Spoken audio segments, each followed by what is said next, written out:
Welcome back to my YouTube channel. आज हम करने वाले हैं sexual reproduction in flowering plant. Flowering plant में जो सेक्सुअल रिप्रोडक्शन होता है वो कैसे होता है।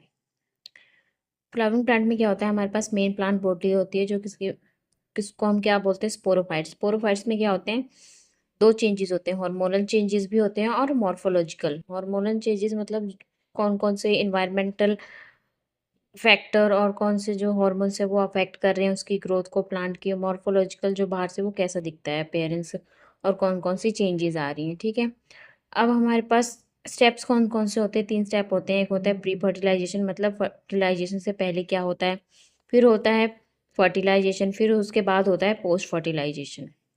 ठीक है, जो पहला स्टेप है प्री फर्टिलाइजेशन, उसमें हम क्या क्या पढ़ते हैं, structure of male reproductive organ के बारे में पढ़ेंगे पूरा डिटेल में। फिर हम पढ़ेंगे structure of female reproductive organ के बारे में। फिर हम पढ़ेंगे पॉलिनेशन के कैसे कैसे होता है पॉलिनेशन प्लांट्स के बीच में। उसके बाद सेकेंड है हमारे पास फर्टिलाइजेशन। फर्टिलाइजेशन मतलब कि फ्यूजन किसका होगा, मेल और फीमेल गैमेट का। और थर्ड जो हमारे पास स्टेप है वो क्या है, पोस्ट फर्टिलाइजेशन यूनिट। इसमें क्या होता है, एंडोस्पर्म की डेवलपमेंट होती है और एम्ब्रियो की डेवलपमेंट होती है। अब हम बात कर लेते हैं स्ट्रक्चर ऑफ फ्लावरिंग प्लांट की, कि स्ट्रक्चर कौन कौन से होते हैं। जो हमारा नीचे वाला ये पार्ट है, ये वाला, ये हमारा कौन सा, पेडिसल है। और जो ये बल्ज आउट सा पार्ट है ये क्या है, थैलेमस है। और जो ये आउटर वॉल है वो है हमारे पास सेपल। उसके साथ है हमारे पास, सेपल कौन सी होती है, ग्रीन ग्रीन पार्ट्स आपने उसका गुड़हल का फ्लावर लिया होगा, उसमें देखना जो बाहर वाला पार्ट होता है वो ग्रीन सा होता है। फिर उसके साथ होती है हमारे पास क्या, पेटल, जो कलरफुल होती है, जो कि पॉलिनेशन में हेल्प करती है और अट्रैक्ट करती है किसको, इंसेक्ट्स को।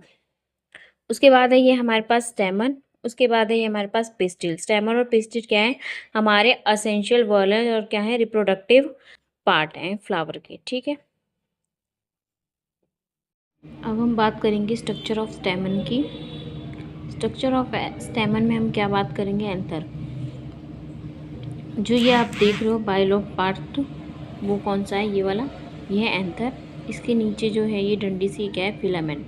एंथर जो है वो कैसा होता है, बाइलोब स्ट्रक्चर होता है। ठीक है, मतलब 2 लोब्स होती हैं। और ये हमारे पास फिलामेंट, इसकी जो लेंथ है वो अलग अलग स्पीसीज़ में अलग अलग होती हैं, मतलब लेंथ वेरिएबल हो सकती है।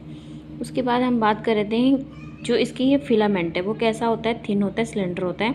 और जो प्रॉक्सिमल एंड होता है वो किससे अटैच होता है, थैलेमस और पेटल से। ठीक है, अब जो हमारा एंथर है वो कैसा है, बाइलोब्ड है और कैसा है, डायथीकस है, मतलब 2 थीका में डिवाइड है। अब ये जो हमारा एंथर है ये है लोब 1 और ये है लोब 2। ठीक है, जब हम इसको डायसेक्शनली देखेंगे तो कैसा ये दिखेगा, ऊपर से जब हम इसको कट करेंगे।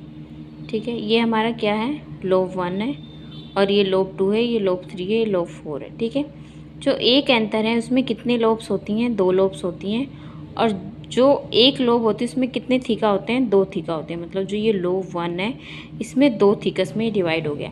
फिर हमारे पास ये क्या है, जो डिवाइड कर रही है, लॉन्गिट्यूडनल ग्रूव है। ये क्या सेपरेट करती है, 2 सेपरेट 2 थीका, जो 2 थीका है उनको क्या कर रही है, आपस में सेपरेट कर रही है, अलग अलग कर रही है।